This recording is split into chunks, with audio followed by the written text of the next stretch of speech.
నమస్తే, ఇది కథ కాదు జీవితం కార్యక్రమానికి స్వాగతం.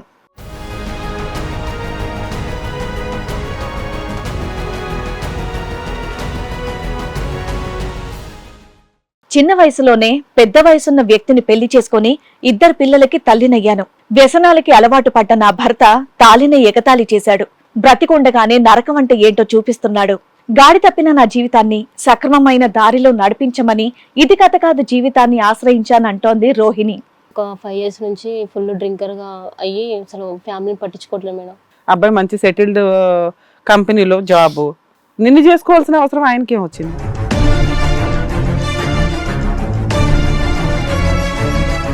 అతను జాబ్ చేయకపోవడం వల్ల నేను పిల్లల్ని చూసుకోవాలి, పిల్లల ఫ్యూచర్ ఉండాలి కదా అనేసి నేను బయటికి వెళ్ళి జాబ్ మానేశాడా? పోయింది.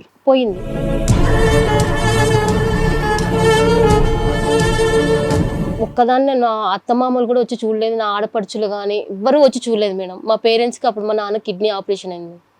పక్కన హస్బెండ్ రిహాబ్ లో ఉన్నాడు, ఫాదర్ కేమో కిడ్నీ ఆపరేషన్.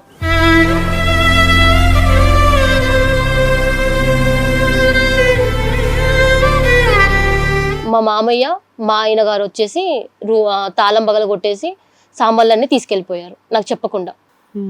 ఎందుకు ఖాళీ చేస్తారు అది ఇది అనేసి వచ్చి అంటే వాళ్ళందరూ నన్ను కొట్టారు మేడం. అయ్యో,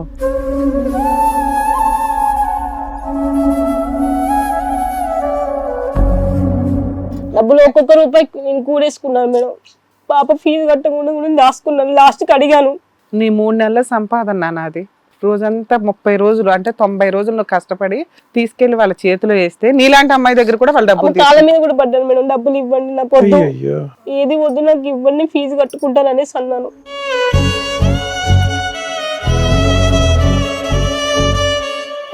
ఇంకా అమ్మనైతే దారుణంగా, అమ్మాయిలు అయితే దారుణంగా తిడతాడు, భార్య కట్ట అధ్వానం తిడతాడు. ఆ మాటలు వింటే మాత్రం బతకొద్దు.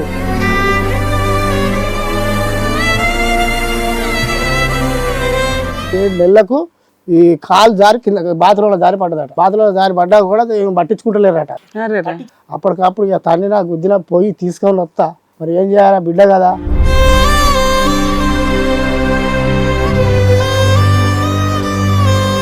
నేనే వాళ్ళు వెళ్ళి తిట్టినా కొట్టినా, నీ కాలు మొక్కుతా, నీ ఏళ్ళు మొక్కుతా, నీ గదవ పట్టుకుంటా అని మాట్లాడద్దు. గేట్ బయట ఈయన ఉంటాడు, గేట్ లోపల ఉన్న రాక్షసులు అంటారు.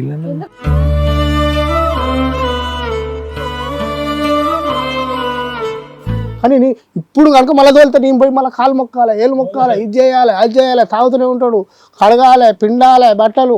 ఇంత ఇసుకుపడ్డా మేడం.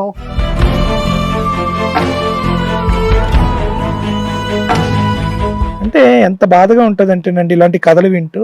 ఇప్పుడు చేతులారా అమ్మాయి చేతికి ఏముంది, తెలివితేటలు ఉన్నాయని చెప్పుకునేటటువంటి ఒక మాట తప్ప చదువు లేదు, భర్త లేదు, సంసారం లేదు, కాపురం లేదు, పిల్లలకి తండ్రి లేడు. ఆ మనిషి ఎంతకాలం బతుకుతాడో కూడా తెలియదు. ఈరోజు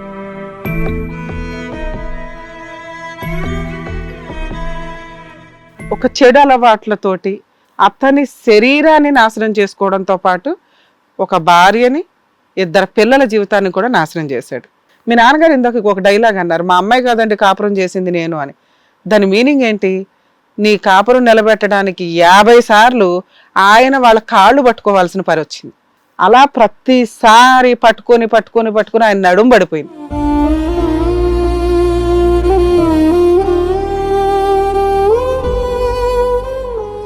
ఈ కార్యక్రమంలో మనతో పాటు ఉన్నారు ప్రముఖ హైకోర్టు అడ్వకేట్ రమ్యాకుల గారు. నమస్తే మేడం. నమస్తే అండి. ప్రముఖ సైకియాట్రిస్ట్ డాక్టర్ కళ్యాణ్ చక్రవర్తి గారు.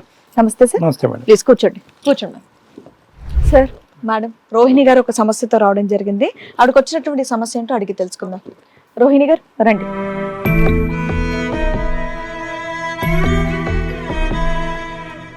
నమస్తే అమ్మా, కూర్చోండి. ఎక్కడి నుంచి వస్తున్నారండి? మా ఇక్కడ లోకల్ మేడం, మియాపూర్ నుంచి వస్తాను. మియాపూర్ నుంచి వస్తున్నారు. ఏం చేస్తూ ఉంటారు? నేను house wife madam. House wife. పెళ్ళై ఎంతకాలం అవుతుంది? 8 సంవత్సరాలు అవుతుంది. 8 years అవుతుందా? ఇదేంటి love marriage, arranged? Arrange marriage. Arranged marriage. పిల్లలు? 2 పిల్లలు మేడం, పాప బాబు. పాప బాబు. చెప్పండమ్మా, ఇక్కడి వరకు రావాల్సినటువంటి అవసరం ఏమొచ్చింది? ఫస్ట్ స్టార్టింగ్ లో బాగానే ఉన్నాడు మేడం, జాబ్ చేసుకుంటూ బాగానే ఉన్నాడు. ఒక 5 years నుంచి ఫుల్ డ్రింకర్ గా అయ్యి అసలు ఫ్యామిలీని పట్టించుకోవట్లేదు మేడం. మీ వయసు ఎంత ఉంటది, మీ వారి వయసు ఎంత ఉంటది? నాది 24, అతని 39 మేడం. ఓయ్, మ్యారేజ్ 8 years అన్నావు? 8 years అవుతుంది మేడం. అది మ్యారేజ్ 8 years, అప్పుడు నీ ఏజ్ ఎంత 18 కదా, అంతే మైనర్ మ్యారేజ్. 18 కూడా ఇక్కడ 16 16 ఇయర్స్ కి పెళ్లి అయిపోయిందా? ఇంట్లో వాళ్ళు పెళ్లి చేస్తారా? ఇంట్లో వాళ్ళే మేడం. అతని వయసు ఎంత? అతని వయసు అప్పుడు 29 మేడం. అప్పుడు 29 12 years 13 years. ఇప్పుడు ఎంత ఇప్పుడు ఎంత అతని వయసు? ఇప్పుడు 39 సార్. 14-15 years తేడా ఉంది. అప్పో, ఏం చేస్తూ ఉంటాడు మీ ఆయన? Pharmacy field madam, Aurobindo. మంచి ఫీల్డ్ లోనే. మరి అలాంటి చిన్న పిల్లని ఎలా చేసుకున్నాడు? ఫస్ట్ మ్యారేజ్ అయినా అతనికి? First marriage sir. ఎందుకంత తొందరపడ్డారు మీ పేరెంట్స్? అంత వయసులో ఉన్న అబ్బాయిని తీసుకొచ్చి ఒక మైనర్ అమ్మాయిని చేసి సెటిల్డ్ అబ్బాయి చిన్నపిల్లని ఎందుకు చేసుకున్నాడు? అంటే అమ్మకు కొంచెం హార్ట్ పేషెంట్ మేడం. అంత అసలు నిన్ను చేసుకోవాల్సిన అవసరం ఆయనకి ఏం వచ్చింది? నీకు అవసరం బానే ఉంది, అబ్బాయి మంచి సెటిల్డ్ కంపెనీలో జాబ్, నిన్ను చేసుకోవాల్సిన అవసరం ఆయనకి ఏం వచ్చింది? అతనికి బిఫోర్ ఒక లవ్ మ్యారేజ్ ఉందంట మేడం. అతను అక్కడి నుంచి అవాయిడ్ కావడానికి నన్ను చూసి లవ్ డిస్ప్యూట్ ఉంది. పెళ్లి అయ్యిందా అవ్వలేదా? అవ్వలేదు మేడం. లవ్ ప్రాబ్లం ఉంది. అది నాకు పెళ్ళయ్యాక తెలిసింది మేడం. ఓకే. మీరు ఎంతవరకు చదువుకున్నారు?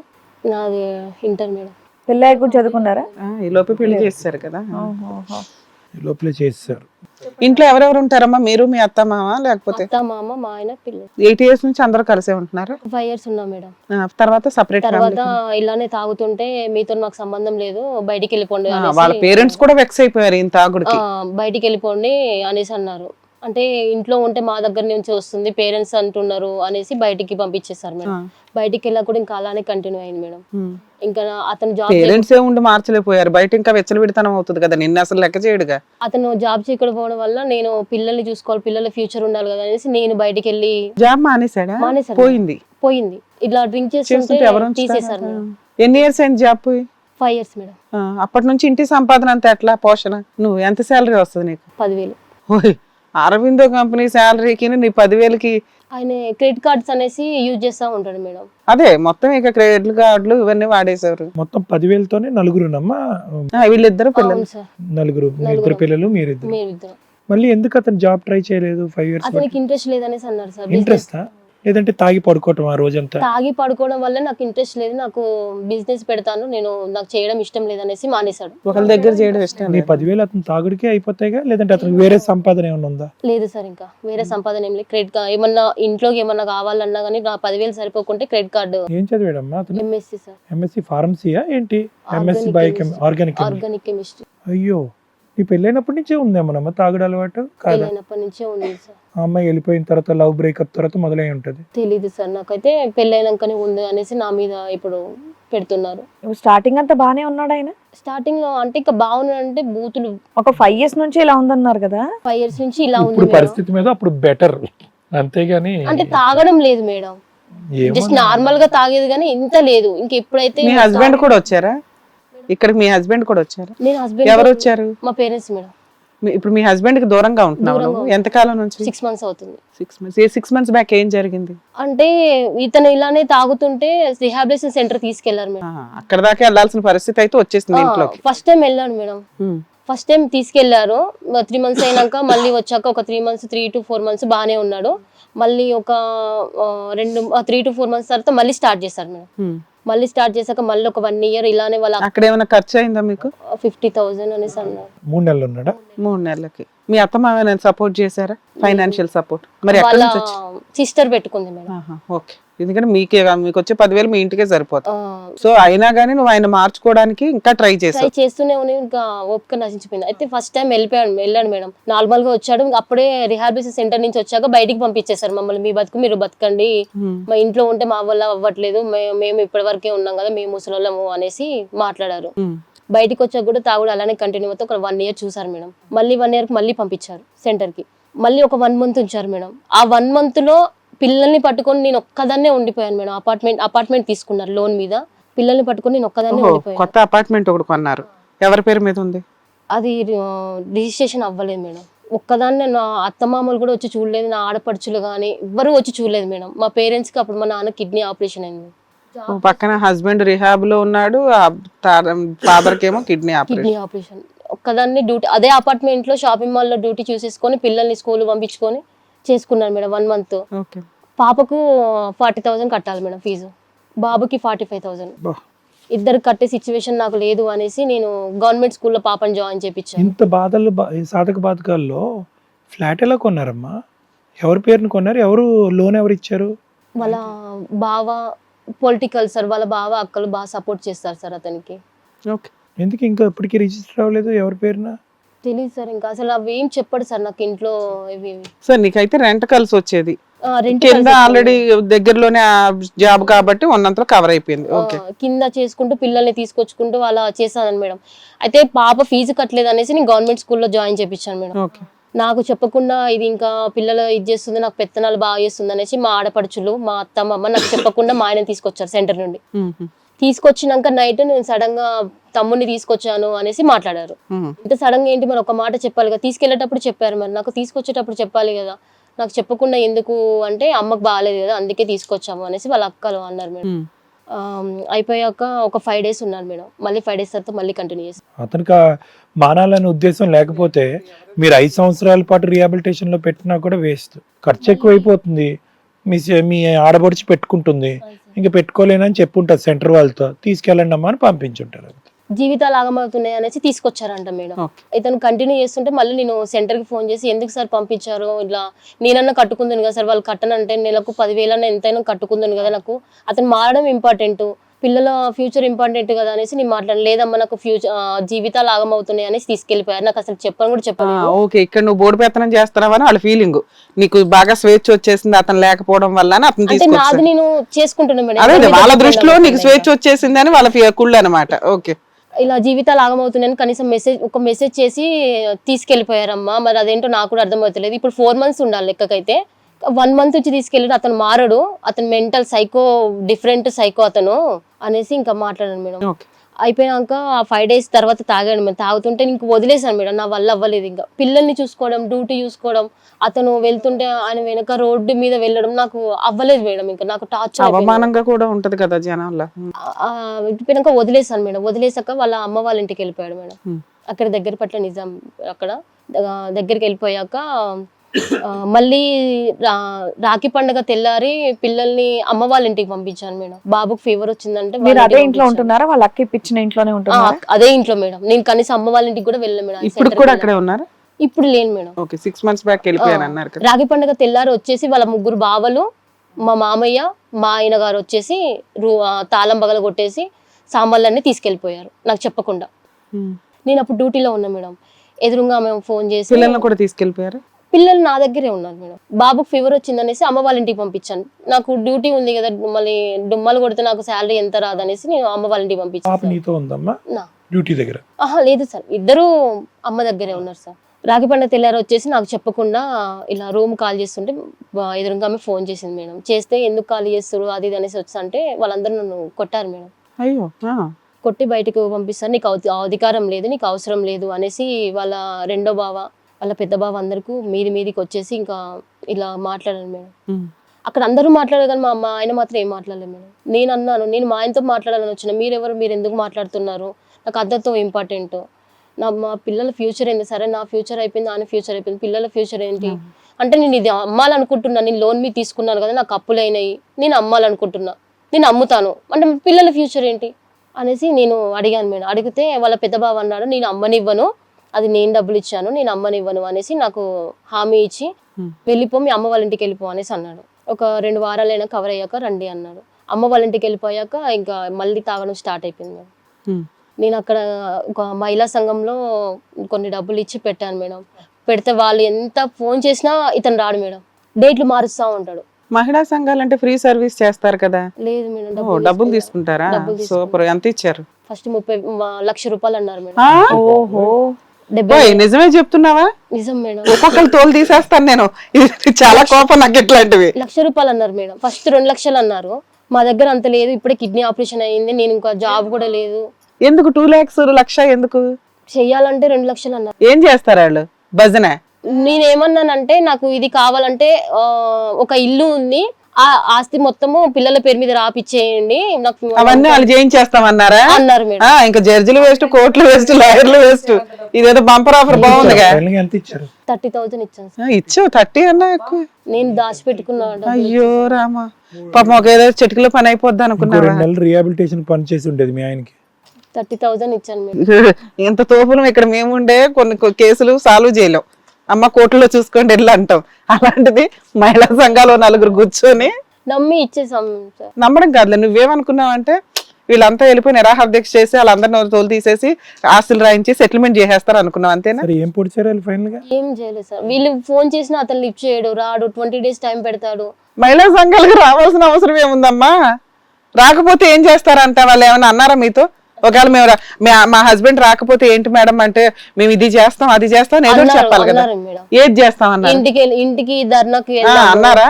అన్నారు. ఇంటి మీద ధర్నాకి వెళ్దాము అనేసి ఫస్ట్ స్టార్టింగ్ లో డబ్బులు ఇవ్వక ముందు అన్నారు మేడం. డబ్బులు ఇచ్చాక ఇంటి మీదకి వెళ్తే వాళ్ళ అమ్మ వాళ్ళు ముసలి పెడతారు, కేసు పెడతారు, మేము వెళ్ళలేము, మేము ఏం చేయలేము, మా వల్ల కాదు డబ్బులు అనేసి రిటర్న్ ఇచ్చేమని ఇవ్వలేదు అడగలేదు మేడం. నువ్వు అడిగావా? అడిగాను. అది ఫస్ట్ వాళ్ళ మీద కేసు చెయ్యాలి. ఆఫ్ తీసుకుని ఆఫ్ అన్న ఇవ్వండి, నేను పిల్లల ఫీజు కూడా మళ్ళీ రిహాబిలిటేషన్ సెంటర్ నుంచి వచ్చి మళ్ళీ ఫీజు కట్టాడు మేడం పాపకి. గవర్నమెంట్ స్కూల్లో వేసినందుకు మళ్ళీ ప్రైవేట్ స్కూల్లో మార్చాడు. చెయ్యరామా మళ్ళీ మార్చాడు. నాకు మళ్ళీ ఈ 6 నెలలు మళ్ళీ మొన్న అది రాఖీ పండుగ తర్వాత ఖాళీ చేసాక వెళ్ళాక మళ్ళీ అప్పుడు మళ్ళీ ఫీజు మేడం. ఆ 30,000 15,000 అని ఇవ్వండి, పాపకు ఫీజు కట్టుకుంటానన్నా ఇవ్వలేదు. ఎక్కడ మహిళా సంఘాల వాళ్ళు?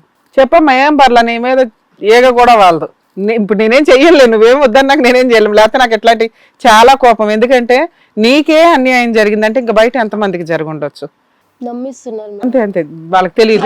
అంటే సిచ్యువేషన్ అలాంటిది మేడం. మేము నమ్మి మోసపోయాము. డబ్బులు ఒక్కొక్క రూపాయి నేను కూడేసుకున్నాను మేడం. పాప ఫీజు కట్టకుండా కూడా దాచుకున్నాను. లాస్ట్కి అడిగాను. నీ 3 నెలల సంపాదన నాది. రోజంతా 30 రోజులు అంటే 90 రోజులు నువ్వు కష్టపడి తీసుకెళ్లి వాళ్ళ చేతిలో వేస్తే నీలాంటి అమ్మాయి దగ్గర కూడా వాళ్ళ డబ్బులు కాళ్ళ మీద కూడా పడ్డాను మేడం. డబ్బులు ఇవ్వండి, నాకు వద్దు, అయ్యో ఏది వద్దు, నాకు ఇవ్వండి, ఫీజు కట్టుకుంటాను అనేసి అన్నాను. లేదు నేను చేస్తాను, ఇంకా మిగతా 40,000 కూడా నువ్వు అరేంజ్ చెయ్యి, నేను చేస్తాను అనేసి అన్నారు. అదేలే, వాళ్ళు ₹1,00,000 అడిగారు, నువ్వు 30 ఇచ్చావు, 30 రూపాయలకు ఫోను, ఇంకో 40,000 ఇస్తే నిరాహార దీక్ష. సరే నాన్న, తర్వాత ఎందుకండి మహిళా సంఘాలు? చెప్తా. అలా అన్నాక నేను ఇంకా వీళ్ళ దగ్గరికి వెళ్ళాను మేడం. వీళ్ళ దగ్గరికి అసలు రెస్పాండ్ అవ్వలేదు అతను. నేను ఇంకా లాస్ట్కి వచ్చేసి మొన్న డిసెంబర్లో 20th వచ్చాను మేడం. కాళ్ళ మీద పడి నేను ఆమె ఏదంటే అది చేస్తాను, నేను ఇప్పుడు బాగాలేను, నాకు షివరింగ్ వస్తుంది, నేను మందు పోపించుకున్నాను, నాటు మందు పోపించుకున్నాను, నేను కొంచెం గట్టిగా స్ట్రిక్ట్గా ఉండాలనుకుంటున్నాను అనేసి ఆమె కాళ్ళ మీద పడి చెప్పేసి ఒక 20 రోజులు ఆగండి, ఆమె ఏదంటే అది నేను చేస్తాను అనేసి చెప్పేసి వెళ్ళిపోయాడు మేడం. మళ్ళీ జనవరి 20 మహిళా సంఘం వచ్చాడు అక్కడికి. వచ్చాడు మేడం. అతను వాళ్ళ బావలేని ఎక్కడికి వెళ్ళాడు మేడం. అతను వాళ్ళ బావ చెప్పేసి వెళ్ళిపోయాడు. మేము 20th ఫోన్ చేసాము. చేసి మరి ఏంటి పిల్లల ఫ్యూచర్ ఆగమైపోతుంది, మరి స్కూల్లోనైనా ఫీజు కట్టమని, నాకు అంత ఇది లేదు, నాకు నాన్నకు బాగాలేదు, నేను 10,000 చేస్తే నేను ఏం కట్టేస్తాను, ఇద్దరికి 50,000 నేను కట్టలేను, అంత పిల్లలకైనా కట్టనంటే కట్టిస్తాను అది అనేసి మాట్లాడింది మేడం. నాకు జనవరి 20 వరకు పెట్టే వరకు నాకు నమ్మకం లేక చిన్నపాటి స్కూల్లో నేనే జాయిన్ చేయించాను మేడం. 5,000 అలా కట్టి ఇంట్లో ఉండొద్దు, పిల్లలు పాడైపోతారు అనేసి వెరీ గుడ్ నాన్న, చదువు చాలా ఇంపార్టెంట్. పంపించేసాను మేడం. చదువు ఆపలే పిల్లలు చదువు. మార్నింగ్ ట్యూషన్ పంపించేస్తున్నా, స్కూల్ కి పంపించేస్తున్నా. సూపర్. అలా అయిపోయాక మళ్ళీ అడుగుతారమ్మా డాడీని? అడగరు సార్. అడగరా? అటాచ్మెంట్ ఎప్పుడు తాగే కనిపిస్తున్నాడు, ఇంకేం అడుగుతారు? పిల్లలతో లేదు. ఇంకా మొన్న 20th జనవరి 20th ఫోన్ చేస్తే నేను కోర్టులో కేసు వేసాను. డైవర్స్ కేసు వేసాడా? ఆమె విడాకులే అని అంటుందంట కదా, నేను కోర్టులో విడాకులు తీసుకుంటాను అనేసి అన్నాడంట మేడం. అక్కడితో స్టాప్ అయిపోయింది మేడం. ఇక్కడికి ఎందుకు వచ్చారు? నాకు పిల్లల ఫ్యూచర్ నాకు ఇంపార్టెంట్ మేడం. నా ఫ్యూచర్ ఎలా అయిపోయింది, అది నాకు పిల్లల ఫ్యూచర్ ఇంపార్టెంట్. నేను అతనితో తట్టుకోలేను. నేను అంటే అర్థమైందిలేండి, నేను సర్దుకోమని కూడా అనగానే. సార్ మేడం వాళ్ళ ఫాదర్ కూడా వచ్చారు, రోహిణి గారి ఫాదర్, ఒకసారి పిలుస్తాను సార్, రండి.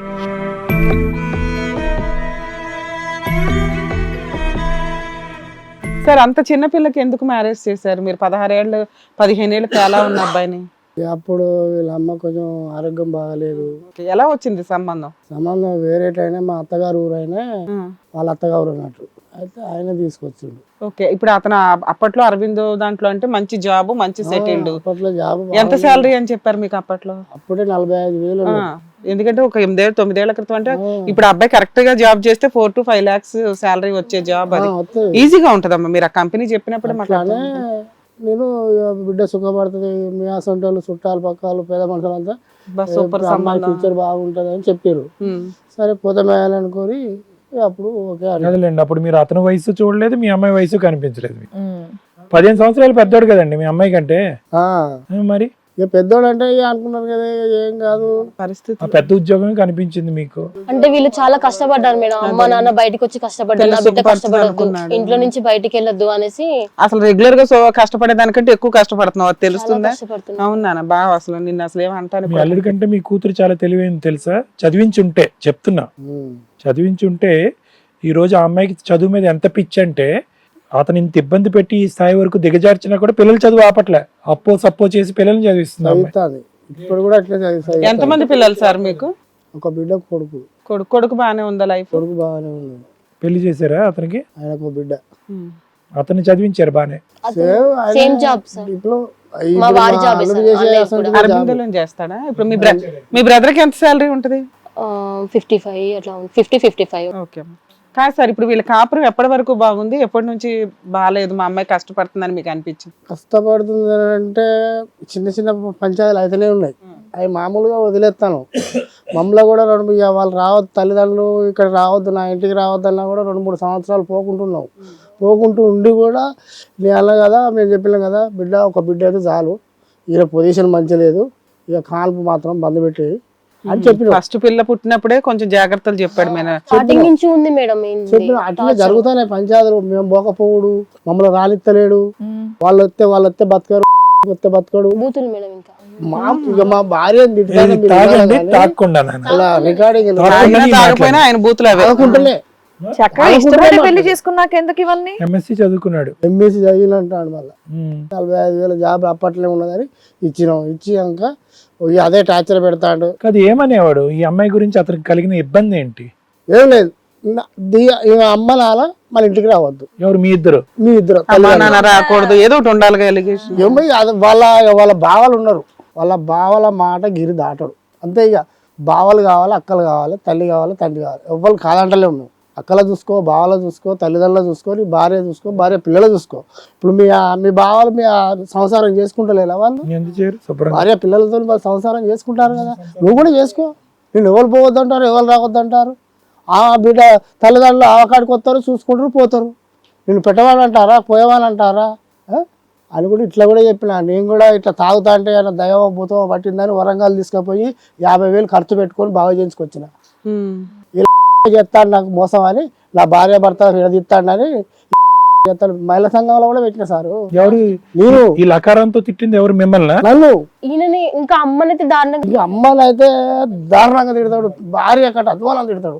ఆ మాటలు వింటే మాత్రం బతకొద్దు. లాగోడు పీకలేకపోయారా?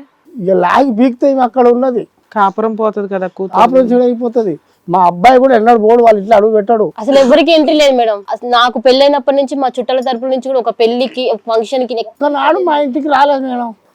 మా ఇంటికాడ వచ్చి బుక్కడు పోదు ఇల్లే, వాళ్ళ ఇంటికాడ పచ్చి మంచిలు కూడా తాగలే.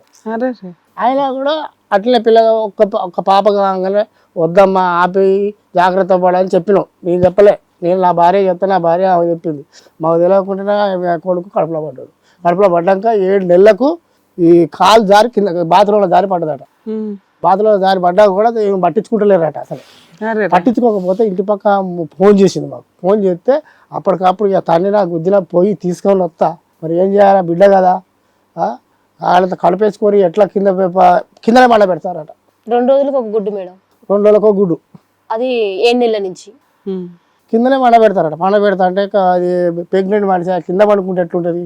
సరే తీసుకొస్తానని వీళ్ళ తల్లి రాదుగా. తల్లి ఇప్పటి వరకు వాళ్ళ ఇంటికి గర్వ తక్కువ లేదు. నేనే వాళ్ళు వెళ్ళి తిట్టినా కొట్టినా, నీ కాలు మొక్కుతా, నీ ఏలు మొక్కుతా, నీ గర్వ పట్టుకుంటా అని. ఎప్పుడన్నా పండక్కి తీసుకెళ్ళాలని వస్తే ఫస్ట్ మా ఆయన్ని అడగాలి మేడం, తర్వాత మా అత్తని అడగాలి, తర్వాత పుట్టింటికి వెళ్ళడానికి మా మామని అడగాలి. వీళ్ళు అందరూ ఓకే అంటేనే వెళ్ళాలి. అది ఈయన మార్నింగ్ వస్తే ఈవినింగ్ వరకు కూర్చోబెట్టుకుంటారు. అది బయట 3 కిలోమీటర్లే వీళ్ళ ఇంటికి మా ఇంటికి. సాయంత్రం అయితే వీళ్ళ ఇంటికి పోవాలంటే ఆయన కూడా రాదు. తెల్లారి పంపుతా పో, వస్తుంది పో, మాట్లాడేది ఉన్నది. మాట్లాడద్దు, గేట్ బయట ఈయన ఉంటాడు, గేట్ లోపల రాక్షసులు అంటారు. ఎందుకు నీ మీద అంత కక్ష ఏంటి? వాళ్ళు రావద్దు మేడం. వాళ్ళు వచ్చి మాత్రం ఏం చేస్తున్నారు? వాళ్ళు ఏ రోజు వచ్చారు? ఇంటి బయట ఉన్నారు. వచ్చినా మేడం మేము వచ్చినా కూడా మేము వచ్చినా రాకున్నా ఆమె వస్తలేదు, మేము వస్తలేదు. వాళ్ళ బావలు వాళ్ళక్క వేరే స్థలంలో ఉంటారు. ఎంత హ్యాపీగా అంటే అంత హ్యాపీగా ఉంటారు వాళ్ళు. మీరు వెళ్ళేది ఎందుకంటే ఈ అమ్మాయి యోగక్షేమాలు చూడటం గురించే కదా, ఎలా ఉందో అనేదే కదా. ఆ ఇంట్లో వెళ్ళి ఒక పూట తినాలను పూట కూడా తినను సార్. మంచి పెళ్ళైనప్పటి నుంచి ఇంతవరకు ఏమీ లేదు మేడం. అరే ఒక పూట తిన్నది టీ, వాటర్ కూడా ఇవ్వడానికి నాకు అంత స్వాతంత్రం ఏం లేదు మేడం. సరే మీ ఆయన అంటే తాగుబోతూ అలా బావ వాళ్ళు చెప్పింది తింటున్నారు, వాళ్ళ అమ్మా నాన్నకు బుద్ధి ఉండాలిగా ఓ పిల్లని అడిగినప్పుడు. కొడుకంటే చాలా ప్రేమ మేడం. వాళ్ళంతా ఒకే బ్యాచ్ అయితే. చెడగొట్టేది మొత్తం వీళ్ళ మామ వీళ్ళ అత్త వీళ్ళ సంసారాన్ని చెడగొట్టేది. ఇప్పుడు అతను ఆ స్థాయిలో తాగుతున్నా బాగు చేసినటువంటి నాదుడు ఎవడు లేడు కదా, ఎవరు పట్టించుకునేది ఏం లేదు. పట్టించుకుంటలేదు. అమ్మాయి వచ్చి మధ్యలో జాయిన్ చేస్తుందంట వాళ్ళ అక్క వచ్చి. ఆస్తులు ఏమైనా ఉన్నాయా? ఉన్నాయి మేడం. ఏం ఆస్తులు ఉన్నాయి? ఇప్పుడు ఒకటి అపార్ట్మెంట్ ఒకటి ఉంది మేడం, నేను నాకు ఖాళీ చేశాను అన్నారు కదా, అది అమ్మేసి నన్ను మాట్లాడుతుండు కానీ తెలియదు మేడం ఎంతవరకు నిజం అది. అమ్మేసిందని ఏమైనా ఏం చేసిండు మేడం, నా కిడ్నీ ఆపరేషన్ అయింది, 2 కిడ్నీలకు అయింది, నేను హాస్పిటల్లో ఉన్నా. ఈమె ఇల్లు అమ్ముతా అంటే ఇల్లు ఎట్లా అమ్ముతావు, చిన్న పిల్లల ఫ్యూచర్ ఏంది అంటే ఈయన సెంటర్ లో ఉన్నప్పటి నుంచి వాళ్ళ అక్క మాట్లాడుతుంది మేడం, నేను ఇల్లు అమ్మేసి ఎవరికి వాళ్ళు కట్టేస్తాను అని. అంటే అమ్ముతానంటాను, కష్టం చేసి తీర్పుకున్నాం, ఇంత సప్ప ఉంటే కష్టం చేసి తీర్పుకుందాం. మీరు ఇల్లు కాపాడుకోవటానికి మీరు ప్రయత్నం చేస్తారు. ఏమంటాంది అదొకటే కదా. ఇంకే ఈమె ఏం చేసింది, డ్యూటీ చేస్తాంది. ఈమె పోయి తాగంగానే బావాలు తీసుకుపోయి సెంటర్లో వేసి వచ్చారు. ఈమె మంచి సైడ్ ఎవరు చూసుకోవాలి, వయసు పిల్ల, చిన్న పిల్లలు, అపార్ట్మెంట్లో ఒక్క ఎట్లుంటది అని నేను బోగుడు నైట్ ఆపరేషన్, కిడ్నీ ఆపరేషన్ చేయించుకోను మేడం.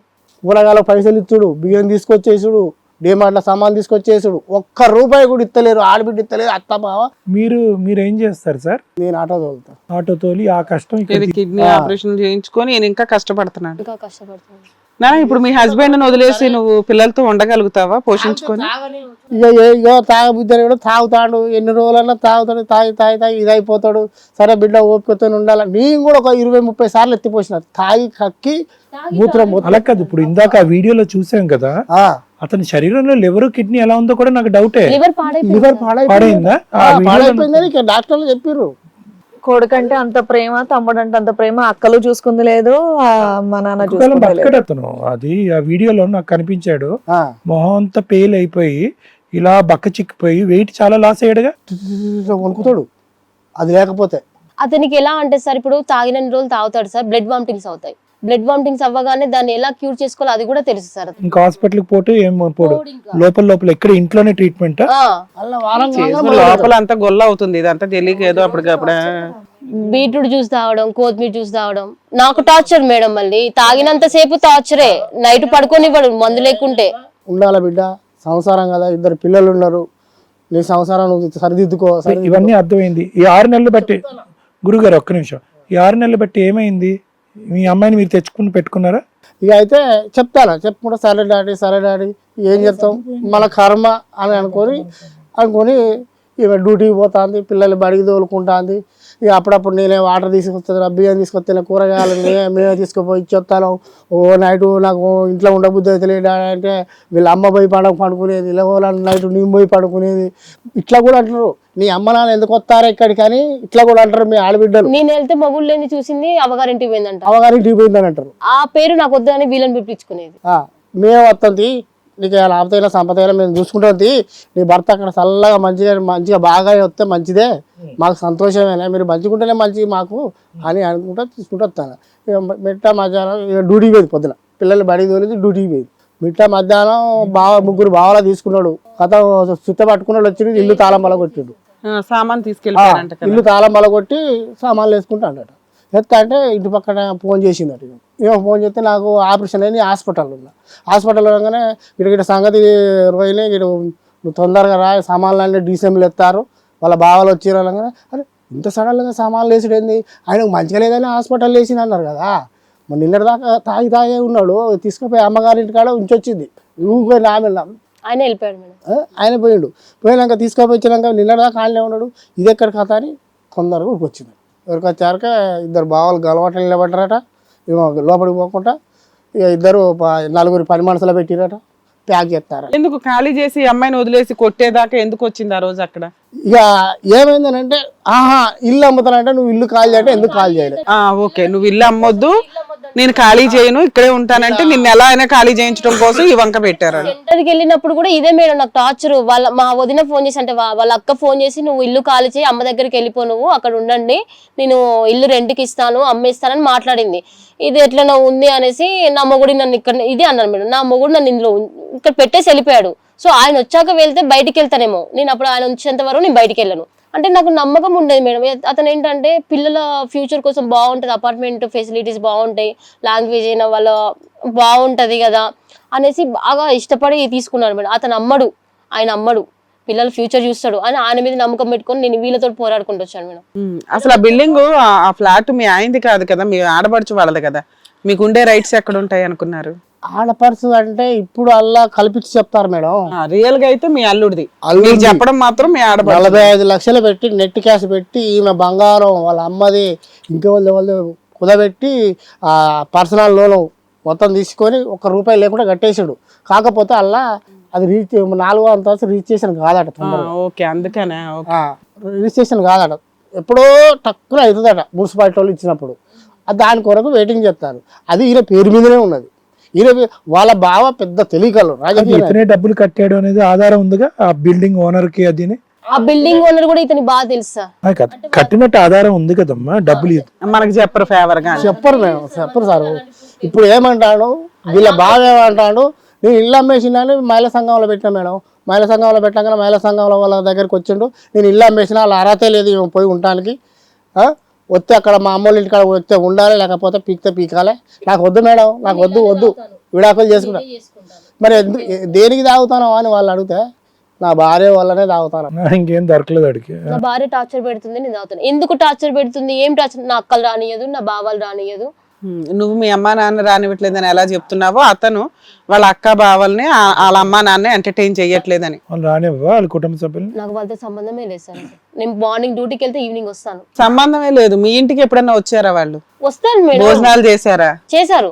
వాళ్ళు వచ్చినప్పుడల్లా నేను మర్యాదలు బాగానే చేస్తాను. సరే, ఏదన్నా కానీ నువ్వైతే డైవర్స్ కావాలంటున్నావు, పిల్లలకి ఏదన్నా న్యాయం జరిగితే చాలనేది. Okay sir. ఇది కథ కాదు జీవితం ప్రోగ్రామ్ ని అందరికంటే ఒక రోజు ముందుగా చూడాలి అనుకుంటే హిట్ టీవీ యాప్ ని డౌన్లోడ్ చేసుకోండి. ఇందులో మీరు మెచ్చే, మీకు నచ్చే కంటెంట్ సిద్ధంగా ఉంది. ఇప్పటి వరకు ఇంత వయసు, ఈ తెలివితేటలు ఉన్న ఆడపిల్ల ఇంతవరకు ఈ సముద్రం ఎదటమే మహా గొప్ప అండి.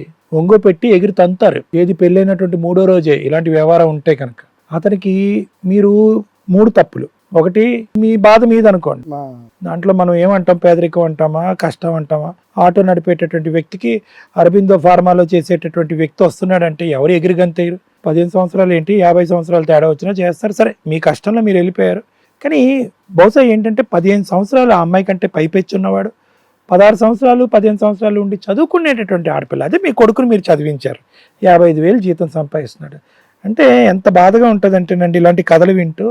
ఇప్పుడు చేతులారా అమ్మాయి చేతికి ఏముంది, తెలివితేటలు ఉన్నాయని చెప్పుకునేటటువంటి ఒక మాట తప్ప చదువు లేదు, భర్త లేదు, సంసారం లేదు, కాపురం లేదు, పిల్లలకి తండ్రి లేడు. ఆ మనిషి ఎంతకాలం బతుకుతాడో కూడా తెలియదు ఈరోజు. ఇప్పుడు తండ్రిగా ఉన్నాడు, రేపొద్దున ఆడపిల్లలకి ఎక్కడో ఉన్నాడు, ఎక్కడో ఉంటాడు, రేపొద్దున 2 ఆడపిల్లల దగ్గరుండి పెళ్లి చేస్తాడు అని అనుకోవటానికి అతనికి ఎంతకాలం బతుకుతాడో కూడా తెలియదు. నోట్లోంచి రక్తం కక్కుతూ ఉంటాడు, ఇంట్లోనే వైద్యం చేసుకుంటూ ఉంటాడు. ఈరోజు ఈ అమ్మాయి చేసినటువంటి ఈ ప్రయాణం కేవలం ఒకే ఒక ఆలోచనతో. ఏంటి అది అంటే కనుక తల్లిదండ్రుల మీద ఉన్న భక్తి, పిల్లల భవిష్యత్తు మీద ఉండేటటువంటి ఆలోచన. అమ్మ రేపొద్దున ఈ పిల్లలకి ఒక తండ్రి లేకపోతే ఎలాగ పరువు, అయ్యో అమ్మ నాన్న ఇంత కష్టపడి పెళ్లి చేశారు, ఆ కాపురం కాపాడటం గురించే కదా మీరు అనుక్షణం దేవులాడారు ఆ ఇంటి ముందు, ఆ అపార్ట్మెంట్ ముందు. సో ఇవన్నీ ఆలోచించినటువంటి ఆడపిల్ల ఇక్కడి వరకు ఉంది అంటే కనుక నిజంగా మీరు చేసుకున్న పూర్వజన్మ సుకృతం అండి. ఈ అమ్మాయి ఎప్పుడో చచ్చిపోవాలి, అయితే సూసైడ్ చేసుకున్నా చచ్చిపోవాలి, లేదంటే ఆ తాగినటువంటి మత్తులో ఆ మనిషి ఏం చేస్తాడు అనేది తెలియకనే చచ్చిపోవాలి, లేదంటే విధవరాలైనా అయి ఉండాలి, ఏదైనా జరిగి ఉండొచ్చు. కానీ ఇప్పటికీ కూడా భగవంతుడి దయ వల్ల ఏంటంటే 3 అంశాలు ఇక్కడ. ఒకటి, ఈ అమ్మాయికి కొండంత భూదేవంత ఓపిక, ఓర్పు, సహనం ఇచ్చాడు. ఆ ఓపిక, ఓర్పు ఇప్పటి వరకు దేనికి వాడింది? అపార్ట్మెంట్ కాపాడటానికి, మొగుడిని మార్చుకోవటానికి వాడింది. ఇక ముందు నుంచి రోహిణి పిల్లల్ని కాపాడుకోవటానికి, నీ జీవితాన్ని నిలబెట్టుకోవటానికి వాడుకో. ఇది నెంబర్ 1. ఇంకో సెకండ్ థాట్ లేదు. డైవర్స్ అనేటటువంటిది చాలా ఈజీగా ఆలోచించవచ్చు, దానికి విధి విధానాలు ఎలా ఉంటాయనేది లాయర్ మేడం చెప్పినంత గొప్పగా ఎవరూ చెప్పరు.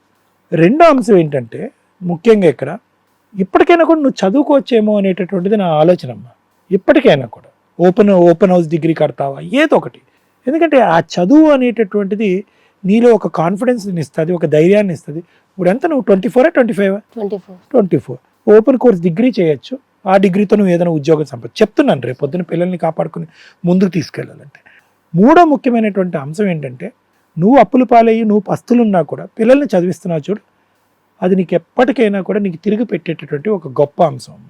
తండ్రి విషయానికి వస్తే కనుక దయచేసి పిల్లల్ని పెంచేటటువంటి విధానంలో అందరు మగాళ్ళు ఇలాగే ఉంటారు, తాగి ఇలాగ జీవితాలు నాశనం చేసుకుంటారు, లేదంటే తాగి కుటుంబాలను ఇలా నాశనం చేస్తారు అనేటటువంటి అంశం పొరపాటును కూడా నీ పిల్లలకి నేర్పించద్దు. ఎందుకంటే ఇది ఉద్యోగం చూశారు, శాలరీ చూశారు, కానీ ఒక వ్యక్తి యొక్క వ్యక్తిత్వం ముందుగానే పసిగట్టేటటువంటి ప్రయత్నం ఈ తల్లిదండ్రులు చేయలేదు సార్. ఏంటి మనిషి ఏంటి, ఎందుకు పరిగెట్టుకుని ఒక 15 సంవత్సరాల కంటే చిన్నపిల్లని వచ్చి ఎందుకు చేసుకుంటున్నాడు, ఇతని లవ్ స్టోరీ ఏంటి, ఇతని తాగుడు అంతకు ముందే అలవాటు ఉందా, ఇతని బలహీనతలు ఏంటి అనేటటువంటిది ఆ కథా కమానిషు మనం ముందు నుంచే కనుక్కోగలిగేటటువంటి ఒక ఆవగింజ అంత తెలిసినా కూడా మనం పసిగట్టేయచ్చు. అది పసిగట్టలేకపోవటం అనేటటువంటిది ఈ రోజు నీ మెడ చుట్టూ ఉరితాడయింది. సో కాబట్టి పిల్లలకు పెంచేటప్పుడు ఏంటంటే మనం ఏమని చెప్పాలి అంటే, చదువుకోండి, పెరగండి, ఉద్యోగాలు చేసుకోండి, మీ కాళ్ళ మీద మీరు స్థిరపడండి. మీకు ఎప్పుడైతే సెల్ఫ్ కాన్ఫిడెన్స్ వస్తుందో, మీరు ఎప్పుడైతే కనుక రేపు పొద్దున పెళ్లి చేసుకున్న ఆ పెళ్లిలో నా మొగుడు నన్ను అడ్వాంటేజ్ తీసుకుంటున్నాడు అని అనిపిస్తే ధైర్యంగా ఇంట్లోంచి వాకౌట్ చేసుకుని మీ కాళ్ళ మీద మీరు నిలబడే విధంగా ఆ దమ్ము ధైర్యం వచ్చేంత వరకు పిల్లల్ని చదువుకోనివ్వండి, వాళ్ళ కెరియర్లో వాళ్ళు స్థిరపడండి, ఆర్థికంగా వాళ్ళని ఫైనాన్షియల్ స్టెబిలిటీ రానివ్వండి. అంటే కష్టపడిన వాళ్ళని చదివిస్తాను. అంతే, చదివించు. ఇక్కడ ముఖ్యంగా ఏంటంటేనమ్మా, నిజంగా రమేష్ గారిని చూస్తే, నాన్నగారిని చూస్తే నాకు కంటతడి పెట్టండి, నాకు ఏడుపు వచ్చినట్టు అనిపించింది. ఏంటంటే అతనికి తెలిసి ఎక్కడో పొడిచింది, ఏంద్రా నేను కొడుకుని చదివించుకున్నాను, కూతుర్ని ఏంటి 16 సంవత్సరాలు అప్పుడు ఇలా పేక్ తగ్గొట్టేనేంటి, ఈ దరిద్రుడికి ఇచ్చి చేసేనేంటి అనేటటువంటిది. కాబట్టి అతని కాళ్ళ వేళ్ళ బతిమాలి అన్ని ప్రయత్నాలు, అన్ని విశ్వ ప్రయత్నాలు చేశాను. అది చేసి ఆఖరికి చాలా రేర్గా కనిపించేటటువంటి సిచ్యువేషన్ ఏంటో తెలుసమ్మా, మీ అమ్మగారు వచ్చి 4-5 సంవత్సరాల క్రితం, 3 సంవత్సరాల క్రితం, అమ్మ ఒక బిడ్డతో చాలు, రెండో బిడ్డను కనద్దు అని చెప్పాడు. ఏ తల్లి చెప్పదు అలా. అంటే ముందస్తు జరగబోయేటటువంటి ఘోరాతి ఘోరం అన్నది ఆ పెద్ద ఆవిడ ముందుగానే ఊహించింది. సో మీరేంటంటే ఇనీషియల్గా తప్పు చేసినా కూడా తర్వాత ఆ తప్పు తెలుసుకుని కూతుర్ని కాపాడేటటువంటి ప్రయత్నాలు చేశారు, కొంతవరకు పెళ్ళిని కాపాడారు. ఇప్పుడు అందరూ రియలైజ్ అయ్యి ఒకే తట్టు మీదకి వచ్చారు, అది నాకు ఆనందం. యూజువల్గా ఇలాంటి కూర్చునేటటువంటి ఆడపిల్లలు ఏమంటారు, ఏమండి ఒక్కసారి మా ఆయనకి ఫోన్ చేయండి, డాక్టర్ గారు మా ఆయన తాగుడు మానిపించండి, ఎంతైనా పర్లేదు, ఇలా అడుగుతూ ఉంటారు. ఈ అమ్మాయి వచ్చి అలా అడగలే, సార్ వాడి పాపాన ఆడి పోయాడు, వాడు ఎంతకాలం బతుకుతాడు నాకు అనవసరం, నా కాళ్ళ మీద నేను నిలబెడతా, నాకు బ్రతుకు తిరిగి కల్పించండి, నా జీవితాంతం. అదే మాటగా మీరు మాట్లాడుతున్నారు. కాబట్టి మీ ఐకమత్యాన్ని ఇలా నిలబెట్టుకోండి. ఎందుకంటే ఇది చిన్న పోరాటం కాదు, చాలా దీర్ఘకాలికమైన పోరాటం. ఎందుకంటే వినండి, దీర్ఘకాలికమైన పోరాటం ఎందుకన్నానంటే కేవలం విడాకుల మీద సంతకం పెట్టేది కాదు, జరిగినటువంటి అన్యాయానికి పైసా వసూలు చేయాలి. ఉన్నటువంటి ఫ్లాట్ ఉందా, లేదంటే అతని వెనకాతలు ఏ ఉన్నాయో అవన్నీ సమానంగా ఈమెకి పిల్లలకి చెందాలి. జరిగినటువంటి నష్టాన్ని కేవలం ఆర్థిక పరంగానే పూరించగలం తప్ప ఇంకో దారి లేదు. కాబట్టి ఆ మనిషిని బాగు చేయండి అనేటటువంటి అంశం ఈ అమ్మాయి నన్ను అడగలేదు, అడిగినా కూడా నేను అవ్వదు అని చెప్పేస్తాను. మారడు. ఎందుకంటే కనుక రీహాబిలిటేషన్లో 3 నెలల పాటు కూర్చుని 50,000 ఖర్చు పెట్టిన అతను 5వ రోజు వచ్చి తాగాడు. కాకమ్మ కథలన్నీ అందులో రాశాడు, నాకు ఎంత ఖర్చు అయింది, నేను ఈ రోజు నుంచి మానేస్తాను, అంత గ్యాస్. ఇతను రాసాడో వాళ్ళు రాయిపించారో మనకు తెలియదు, కానీ అంత గ్యాస్ కూర్చొని రాసుకున్నాడు. అలాంటి వ్యక్తిత్వాలు మారరు. నేను చెప్పకముందే మీరు తెలుసుకున్నారు. ఒకప్పుడు అతన్ని మార్చండి అని వచ్చి ఈ అమ్మాయి ఇక్కడ కూర్చున్నా కూడా అసలైనటువంటి కథ అనేటటువంటిది ఈ అమ్మాయికి చెప్పేసి ఉండేవాడిని, అమ్మ ఆ మనిషి మారడమ్మా. ఒకసారి ఏం చెప్పిండంటే, సెంటర్కి పోయే ముందు ఉల్లుగా దాగి ఉన్నాడట.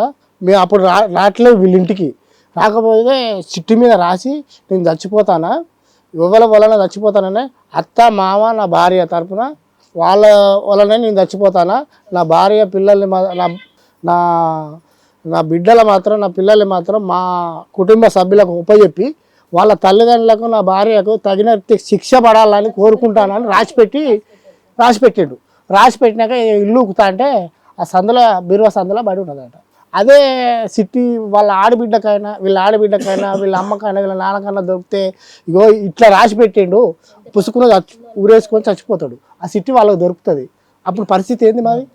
అతను ఇలా కూడా చేశాడు సార్. ఒక 3 to 4 days మందు మానేసాక ఎవరో వచ్చి ఏదో చేస్తున్నారు, హాలుసినేషన్స్ ఏదో చేస్తున్నారు, ఏదో అవుతుంది ఇంట్లో, ఏదో అవుతుంది. అతనికి బ్రెయిన్ పాడైందమ్మా, నేను చూడకుండా చెప్పగలను. లివర్ పాడైందమ్మా, మల్టీ ఆర్గన్ ఫెయిలియర్ అవుతుంది. ఎంతకాలం బ్రతుకుతాడో తెలియదు. ఈరోజు నువ్వు కావాలి అనుకున్నా కూడా వచ్చి నీ పక్కన ఎంతకాలం ఉంటాడో కూడా తెలియదు. సో మీరు తీసుకున్నటువంటి నిర్ణయం కరెక్ట్ నిర్ణయం. లీగల్గా లాయర్ మేడం చెప్తారు ఏ విధంగా మీరు. ఈమె చేయలే సంసారం, నేను చేసిన ఆయనతోని. కానీ ఇప్పుడు కనుక మళ్ళీ తోలితే నేను పోయి మళ్ళీ కాలు మొక్కాలి, ఏళ్ళు మొక్కాలి, ఇది చేయాలి, అది చేయాలి, తాగుతూనే ఉంటాడు, కడగాలి, పిండాలి బట్టలు. ఇంత ఇసుకుపడ్డా మేడం. అయినా పోనీ పిల్లలు ఉన్నారు బతకని అని అనుకున్నాడు. కొట్టి నువ్వు బయటకు వెళ్ళగొడితే నా బిడ్డ నాకు కిడ్నీ ఆపరేషన్ అయింది సత్తారని పిల్లలు పట్టుకొని బయటకు వెళ్ళింది. బయటకు వెళ్ళాక నేను ఫోన్ చేస్తే బిడ్డ నువ్వు ఎక్కడికి పోకు, మన ఇంటికి రా, తర్వాత మాట్లాడదాం, నువ్వు ఎక్కడికి పోకు, నేను ఇంటికి వచ్చినాక మాట్లాడతాను, హాస్పిటల్ నుంచి ఇంటికి వచ్చినాక అప్పుడు మహిళా సంఘం వాళ్ళకు చెప్తే వాళ్ళు 6 నెలల కంచి వాళ్ళ 30 తిప్పలు పెడతాడు వాళ్ళని. ఇప్పుడు వస్తారంట రేపు అంటారు, రేపు వాయిదాల మీద వాయిదాలు. ఇప్పుడు 6 నెలలుగా చెప్తాడు. మొన్న ఏమన్నాడు, 20 తారీఖు నాడు, పోయిన నెల 20 తారీఖు నాడు, ఈ నెల 20 తారీఖు నాడు నీ కోర్టుకు వేసిన, నీ కోర్టులే చూసుకుంటా, కోర్టుల విడాకులు తీసుకుంటా అని ఆమెకు చెప్పింది. ఇక ఆమె ఏమాట అన్న గిట్ట సంగతి అంటే మరి అంటే ఇవన్నీ నాటకాలు ఆడడానిక 10 మందిలకు వచ్చి మాట్లాడేంత ఇది లేదా? నీకేం చెప్తానక్క, పోయి గుంజుకొచ్చి 10 మందిని నిలబెట్టి అడుగురి, మమ్మల్ని రమ్మంటుందా, మేము వచ్చి గొడవ చెప్తాం, నీకు నాకు మంచిగా, నువ్వు నా ఇంటికి ఎందుకు వచ్చినావు కానీ నన్ను అంటే ఇంక వదిలేసండి రమేష్ గారు. మొత్తం అంతా అర్థమైంది కదండి. సో అంతా వదిలేసి ఒకటి సార్, వాళ్ళ బావ సతీష్ అంటే ఆయన ఉన్నాడు, మెయిన్ ఆయన మాట తీయరు, ఆయన కొంచెం సౌండ్ పార్టీ. ఇక మమ్మల్ని అంటేనే ఈగతో తీసేస్తాడు. ఎందుకు బతారో వాళ్ళు సత్యం అయిపోతుంది అది మాట్లాడతాడు. ఫస్ట్ స్టార్టింగ్ లో మహిళా సంఘంలో పెట్టాక అతనే మాట్లాడాడు మేడం. వాడేం మాట్లాడతాడు, వాడేమి ఇస్తాడు, 2-3 లక్షలు ఇస్తానులే పొమ్మను, మొత్తానికి విడాకులు ఇస్తుందా, పిల్లల్ని మాకు ఇచ్చేసి నేను చదివిస్తా, నేను చదువుకుంటా, పిల్లలు మాకు ఇచ్చేయమను, హాస్టల్ పడిస్తాం మేము, అమ్మకు 2-3 లక్షలు ఇస్తాము, విడాకుల సంతకం పెట్టేసి నాకు ఆయనకు సంబంధం లేదని వెళ్ళిపోమ్మను. నేను ఒకటే మాట అన్నా మేడం, నాకు డబ్బులు ఇవ్వకుండా పర్లేదు, నా పిల్లలు నాకు కావాలి. మేడం ఈ ఎపిసోడ్ అనేది కొన్ని లక్షల కుటుంబాలకు ఒక ఎగ్జాంపుల్ అని నా ఉద్దేశం. ఒక కుటుంబం యొక్క అవసరం, ఒక కుటుంబం యొక్క అత్యాశ, ఈ రెండు కలిపి ఒక మ్యారిటల్ సిస్టంలోకి వచ్చేసి ఒక పెళ్లి జరిగిపోయింది. వీళ్ళ అత్యాశ ఏదైతే ఉందో, అరవిందో కంపెనీలో జాబు, మంచి అబ్బాయి, చూడగానే చాలా బాగున్నాడు, కత్తి లాంటి సంబంధం, మంచి family, well educated family, well settled family, ఇలాంటి కుటుంబంలోకి అమ్మాయి వెళ్తున్నప్పుడు వాళ్ళు ఫస్ట్ నేను అడిగిన క్వశ్చన్ అదే, ఆ రేంజ్ అబ్బాయి మిమ్మల్ని ఎందుకు చేసుకున్నాడు, ఏం చూసి చేశాడు, నువ్వు చదివింది ఇంటర్మీడియట్, 16 ఏళ్ల పిల్లవి, వీళ్ళకి ఆశ ఉండొచ్చు కానీ వాళ్ళకి ఎందుకు ఉంది, వాళ్ళ అవసరం ఏంటి, ఎందుకు దిగొచ్చారు అనేది అర్థమే కాని విషయం. స్టిల్ ఇప్పటికే అర్థం కాల. కానీ మనం అనుకోవాల్సింది, మేము అజ్యూమ్ చేయాల్సినవి ఏంటి అంటే అతనికి లవ్ ఫెయిల్యూరు, ఎవరిని చేసుకొని అని ఉంటాడు, ఏదో సంబంధం అంటగట్టాలి కాబట్టి వాళ్ళకంటే బాగా తక్కువ ఉన్న వాళ్ళు చేసుకుంటే అన్నది కరెక్ట్ మేడం. కాళ్ళ దగ్గర ఒకరు ఉన్నారు, కాళ్ళ దగ్గర పడి ఉంటారు, ఎక్కడికి పోరు. దానికి తోడు అబ్బాయి కొంచెం యారగెంట్ గా కూడా ఉండుంటారు, ఎవరు కంట్రోల్ చేయడం కుదరదు కాబట్టి ఒక ఇంట్లో పని పిల్లలు అంటే ఒక అమ్మాయి దొరికితే చాలు అని వాళ్ళు దిగి వచ్చి వీళ్ళని చేసుకున్నారు. అది వాళ్ళ అవసరం. వీళ్ళ అత్యాశ ఏంటంటే ఒక ఆడపిల్లని ఇచ్చేటప్పుడు కామన్ గా మనకంటే బెటర్ ఫ్యామిలీ, ఒక 5 లక్షలు 2 లక్షలు అని స్త్రీధనంగా కట్నం కింద అని ఏదో మాట్లాడుకుంటారో అవన్నీ ఏం చూసి ఇస్తారు అంటే వాళ్ళ బ్యాక్గ్రౌండ్, అత్తమామలు ఏంటి, వాళ్ళ ఆస్తులు ఏంటి, రేపొద్దు పిల్లకి ఏదైనా కష్టం వస్తే కూర్చొని తిరగలిగే అంత ఉందా లేదా, ఇది ఆశ అనుకుంటారు. కానీ 30 లక్షలు అయితే 8 లక్షలు ఎకరం పొలం ఇస్తా అన్న, 3 లక్షలు నెట్టించిన, ఎకరం పొలానికి 5 లక్షలు. ఆ ఎకరం పొలం వీళ్ళ సిచ్యువేషన్ బట్టి నాకు అక్కడ ఉంచుకున్నా. మంచి మధ్య చేశారు, ఉన్నంతలో అదన్నా నా పేరు మీద చెయ్యి, నా పేరు మీద చెయ్యి, నీ బిడ్డ పేరు మీద చెయ్యి, నా భూమి నువ్వు పెట్టించుకుంటావు అని పెద్ద గొడవే. నువ్వేం చేసినా నువ్వు మారినాడు నీ పొలం నీకు వస్తుంది. కాసేపు మాట్లాడితే మీకు క్లారిటీ వస్తుంది. సో మీరు అంత కట్నం ఇచ్చారు అంటే దానికి 100 రెట్లు ఎక్స్పెక్టేషన్స్ మీకు ఉన్నాయి. కానీ ఎప్పుడైతే మీరు ఆ ఇంట్లోకి ఎంటర్ అయ్యారో అత్త మావల డామినేషను, మీ అమ్మా నాన్నని ఎంటర్టైన్ అవ్వనివ్వకపోవడం, ఇక ఆయనకి మెల్లగా తాగుడు స్టార్ట్ అవ్వడం, ఇవన్నీ కూడా మీ ఎక్స్పెక్టేషన్స్కి మీకు మెచ్యూరిటీ లెవెల్స్ వచ్చేసరికి అంటే ఒక 4-5 ఇయర్స్ బాగానే ఉంది మీ marital relation, 3-4 years, remaining 5 years నుంచి సినిమా స్టార్ట్ అయిపోయింది. అప్పటికి మీకు కొంచెం మెచ్యూరిటీ లెవెల్స్ వచ్చినాయి. ఇప్పుడు పెళ్ళవ్వాల్సిన వయసు, నువ్వేంట్రా బాబు అంటే 2 పిల్లలతో కూర్చొని ఉన్నావు, అవునా? 25 ఏళ్ల వయసులో 2 పిల్లలు, నువ్వు ఒక సిస్టర్ లాగా అవుతావు ఒక ఏజ్ తర్వాత. సంతూర్ ఏదో అది యాడ్ అంటారు కదా, యాడ్లకి మమ్మీ అని పిలుచుకుంటూ వచ్చేలాగా సిస్టర్ అని పిలుస్తారు. నేను జోక్గా చెప్పుకోవాలి ఇంతవరకు మాట్లాడితే, కానీ లైఫ్ వరకు వస్తే సర్వనాశనం అయిపోయింది. ఒక అబ్బాయి ఒక చెడు అలవాట్లతోటి అతని శరీరాన్ని నాశనం చేసుకోవడంతో పాటు ఒక భార్యని, 2 పిల్లల జీవితాన్ని కూడా నాశనం చేశాడు. అత్తమామలు అనేవాళ్ళు మీకు ఎందుకు విలన్స్ అయ్యారు అంటే అతనికి మీరు అడుగుతున్న లెక్కలు, హక్కులు ఇవన్నీ ఎవరి ద్వారా అడుగుతారు? వీళ్ళ ద్వారా అడుగుతారు. ఎప్పుడైతే వీళ్ళ వాయిస్ రేస్ చేశారో వీళ్ళని కట్ చేయడం చాలా ఇంపార్టెంట్ వాళ్ళకి. ఎందుకంటే ఒక పనమ్మాయిని తెచ్చుకున్నామని వాళ్ళు ఫీల్ అయితే మీరు వచ్చి ఆ ఇంటికి నేను మహారాణిని యువరాణిని అంటూ డైలాగులు వేసుకుంటూ కూర్చుంటే ఆటోమేటిక్గా మీకు గొంతు కొయ్యాలిగా. గొంతు కొయ్యాలంటే ఏంటి? Harassment, cruelty. వీళ్ళని కట్ చేయడం చాలా అవసరం వాళ్ళకి. మీ ఉద్దేశం ఏంటంటే మా అమ్మా నాన్న రానివ్వనప్పుడు వాళ్ళమ్మా నాన్న ఎవరు, వాళ్ళ అక్క చెల్లెళ్ళు ఎవరు, వాళ్ళ బావలు ఎవరు? నీ కక్ష నీకుంటది. ఇంట్లో ఒక స్త్రీ కరెక్ట్గా లేకపోతే వాళ్ళ ఫ్యామిలీ మెంబర్స్ అంతా కట్ చేస్తారు. మీరు అదే కట్ చేశారు. మీరు ఎప్పుడైతే అలా వాళ్ళని ఎంటర్టైన్ చేయలేదో వాళ్ళంతా ఒక గ్రూపు, ఫైనాన్షియల్గా వెల్ సెటిల్డ్ గ్రూపు, మీరంతా ఒక గ్రూపు. సర్దుకుందాం, 2 పిల్లలు ఉన్నారు, వేరే ఆప్షన్ లేదు, గతి లేదు, దొరికిపోయాం అనే కాళ్ళు పట్టుకునేవాల్సిన. మీ నాన్నగారు ఇందాక ఒక డైలాగ్ అన్నారు, మా అమ్మాయి కాదండి కాపురం చేసింది నేను అని. దాని మీనింగ్ ఏంటి? నీ కాపురం నిలబెట్టడానికి 50 సార్లు ఆయన వాళ్ళ కాళ్ళు పట్టుకోవాల్సిన పని వచ్చింది. అలా ప్రతిసారి పట్టుకొని ఆయన నడుం పడిపోయింది. ఇక ఆయన వల్ల కాదు, ఇక్కడ ఆయన వల్ల కాదు. నువ్వు ఏదైతే వాయిస్లు రేస్ చేసి మాట్లాడుతున్నావో స్ట్రాంగ్గా ఉన్నావు. నేను ఒక్కటి మేము అప్రిషియేట్ చేసేది ఏంటంటే నువ్వు డిప్రెషన్లోకి వెళ్ళలేదు, కుంగిపోలేదు, నా జీవితం ఏంటి ఎట్లా అయిపోయిందని లేదు. అయిపోయింది కర్మ కొద్దీ. కానీ ఆడెవడు నా జీవితాన్ని స్పాయిల్ చేయడానికి? లైఫ్లో ఒక చిన్న పాత్ర, ఇంకా బతికే ఉన్నాడు. మీ ఆయన బయటకు మాత్రం ఇలా కనిపిస్తున్నాడు తల్లి. రిహాబ్కి వెళ్ళి కూడా వచ్చి మారలేదు అంటే వాళ్ళ ఆర్గాన్స్ ఒక్కొక్కటి లోపల తినాల్సిన వాళ్ళు తినేశారు అని. అవన్నీ ఊరికే స్కెలిటన్, ఏదో తలరాత, ఇంకా భూమి మీద నూకలుంటే బతుకుతారు చూసారా ఇలా. మేడం మీరు లాక్డౌన్ తర్వాత చూస్తే లాక్డౌన్ సిచ్యుయేషన్స్లో మినిమం మరి బయటకు ఆ సర్వే బయటకు వస్తుందో లేదో కానీ విడోస్ పర్సంటేజ్ చాలా ఎక్కువ ఉంది. ఎందుకు అంటే ఇలా రాంగ్గా తాగుడుకో, సిగరెట్లకో, డ్రగ్స్కో ఇలా అలవాటు అయిపోయి జబ్బులుండి ఆర్గాన్స్ డ్యామేజ్ అయిన వాళ్ళందరూ ఎగిరిపోయారు. సో ఇట్లా విడో అనిపించుకోవడం కంటే డైవర్సీ అనిపించుకోవడం బెటర్గా. ఇక్కడ నుంచి వచ్చేది ఏమీ లేదు. విడాకులు తీసుకోమని మేము ఎవరిని ఎంటర్టైన్ చేయం. పిల్లలు ఉన్న కేసులో మేము 100% ఎలా అయినా కలుపుతాం. ఒకటి నువ్వు వద్దు అంటున్నావు, 2 నువ్వు వద్దు అనడానికి రీజన్ కరెక్టు అని సారు నేను చెప్తున్నాను. ఒకవేళ నువ్వు భర్త కావాలి అంటే ఎందుకు రాంగో సార్ ఎక్స్ప్లెయిన్ చేశారు, లీగల్గా ఎందుకు రాంగో నేను ఎక్స్ప్లెయిన్ చేశాను. ఎందుకంటే ఇది వర్కౌట్ అయ్యే మ్యారిటల్ రిలేషన్ కాదు. నీ డెసిషన్ కరెక్ట్ చాలు. నిలబెట్టుకోకుండా 100% వదిలేస్తున్న వాళ్ళు చాలా మంది ఉన్నారు. అరే నిలబెట్టుకోవడానికి ట్రై చేయండి అమ్మా అంటావు. నువ్వు మ్యాక్సిమం ట్రై చేసావు, మామూలు ట్రై కూడా కాదు, మ్యాక్సిమం ట్రై చేసావు. నిన్న ఒక్క మాట కూడా అంటానికి లేదు ఇక్కడ.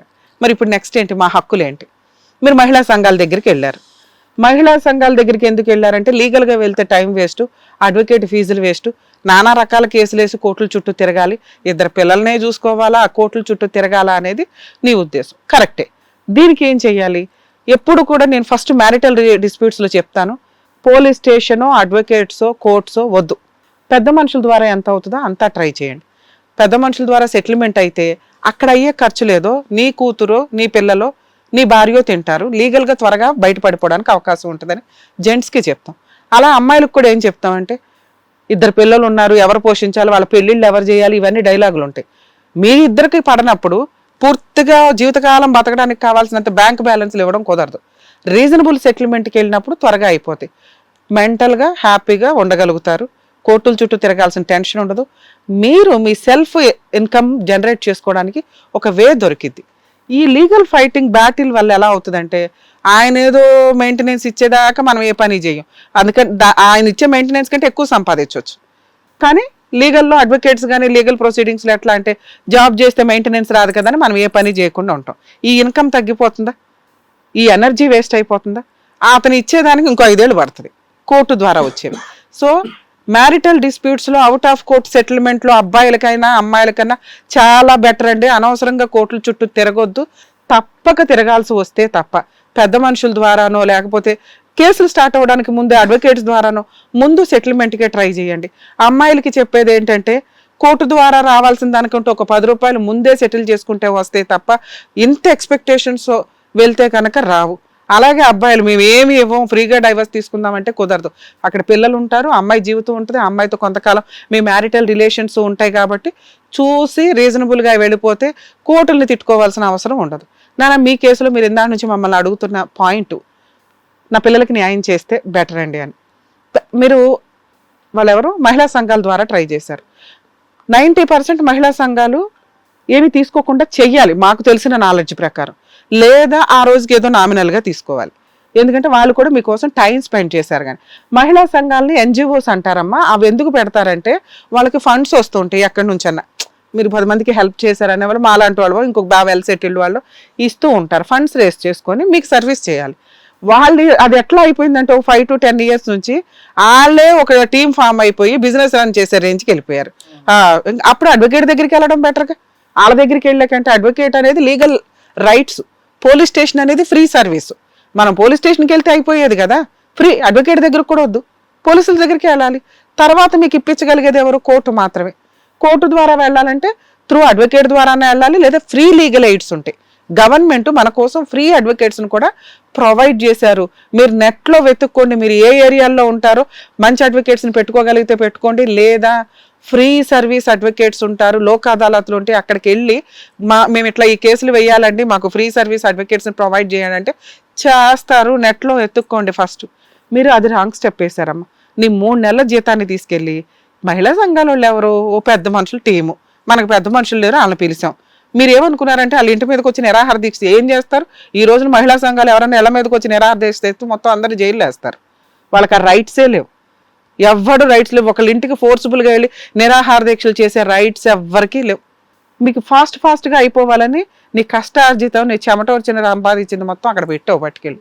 వాళ్ళు సెటిల్మెంట్కి పిలిచారు. నేను రాను, ఏం చేసుకుంటారో చేసుకో అంటే ఏం చేస్తారు వాళ్ళు? ఇంటి మీదకి వెళ్ళిపోయి కూర్చుంటారా?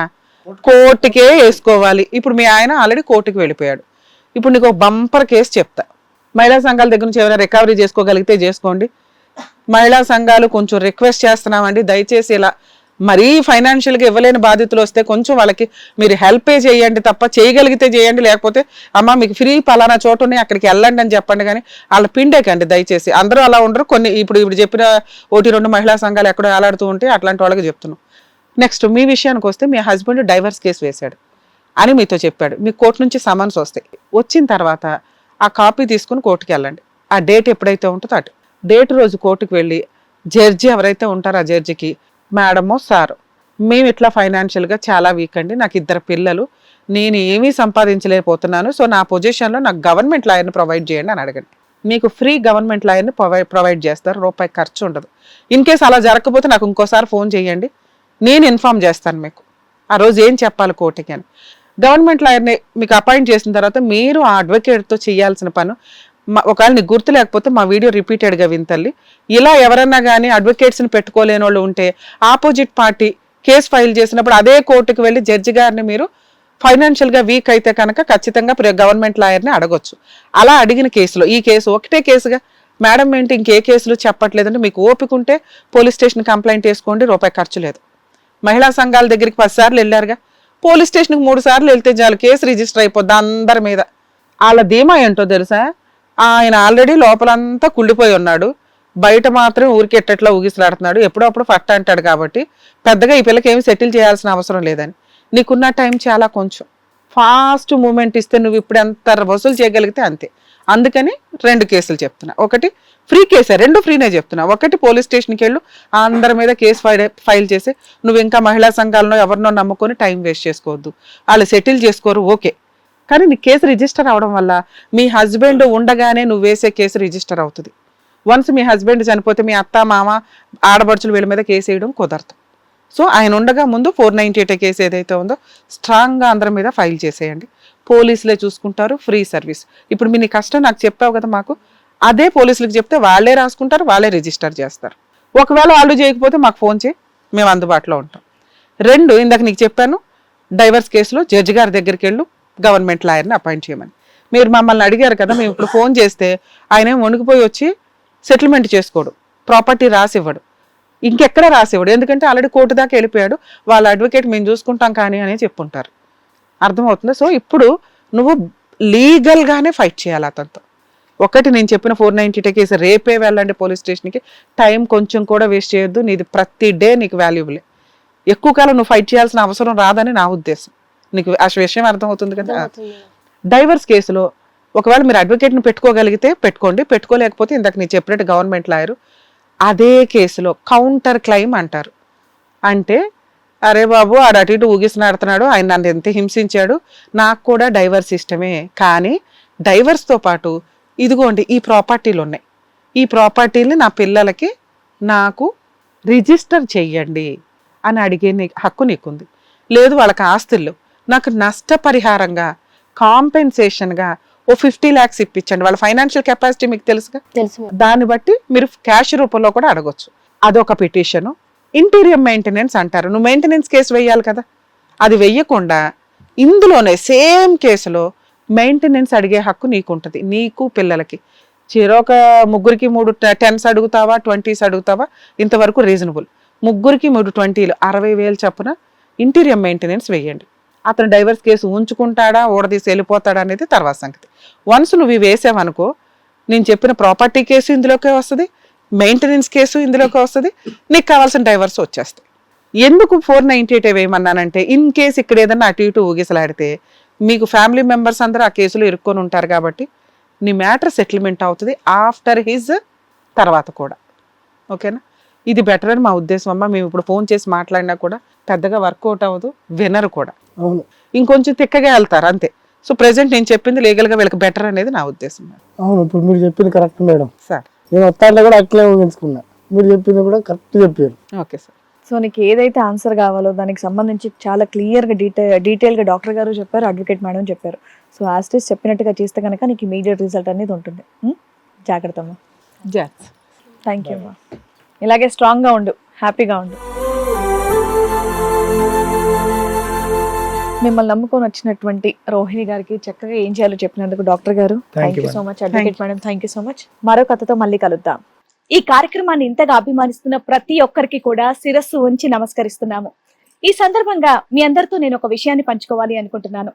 మేము చేసేటటువంటి ఇది కథ కాదు జీవితం కార్యక్రమం ద్వారా ఎంతో మందికి ప్రత్యక్షంగాను పరోక్షంగాను సహాయం అందుతుందని భావిస్తున్నాం. ఎక్కడో ఉండి ఇక్కడికి రాలేని ఎంతో మందికి అడ్వకేట్ రమ్య మేడం గారు, సైకియాట్రిస్ట్ డాక్టర్ కళ్యాణ్ చక్రవర్తి గారు ఇచ్చేటటువంటి సూచనల ద్వారా వాళ్ళ జీవితాల్లో ఎలాంటి మార్పులు తెచ్చుకుంటే ఆనందంగా ఉంటారో అలాంటి మార్పులు తెచ్చుకుంటున్నారు. మా ఆశయం ఒకటే, అందరూ బాగుండాలి, అందులో మేము ఉండాలి. ఇది కథ కాదు జీవితం ప్రోగ్రామ్ అందరికంటే ఒక రోజు ముందుగా మీరు చూడాలి అనుకుంటే వెంటనే డౌన్లోడ్ చేయండి హిట్ టీవీ యాప్. ఇందులో మీరు నచ్చే మెచ్చే కంటెంట్ సిద్ధంగా ఉంది. మరి ఇంకెందుకు ఆలస్యం, వెంటనే డౌన్లోడ్ చేసుకోండి హిట్ టీవీ యాప్.